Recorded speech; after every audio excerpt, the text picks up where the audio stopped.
Hi ಸ್ನೇಹಿತರೆ, welcome to my Chetana's melody meals channel.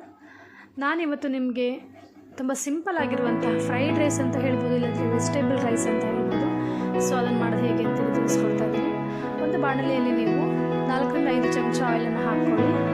ಒಂದು ಈರುಳ್ಳಿನ ನಾನಿಲ್ಲಿ ಚೆನ್ನಾಗಿ ಕಟ್ ಮಾಡಿ ಹಾಕಿದ್ದೇನೆ. ಚೆನ್ನಾಗಿ ಫ್ರೈ ಆದ ನಂತರ ಇದಕ್ಕೆ ಕ್ಯಾಪ್ಸಿಕಮ್, ಬೀನ್ಸು, ಕ್ಯಾರೆಟ್ ಹಾಗೂ ಸ್ಪ್ರಿಂಗ್ ಆನಿಯನನ್ನು ನಾನು ಯೂಸ್ ಮಾಡಿದ್ದೇನೆ.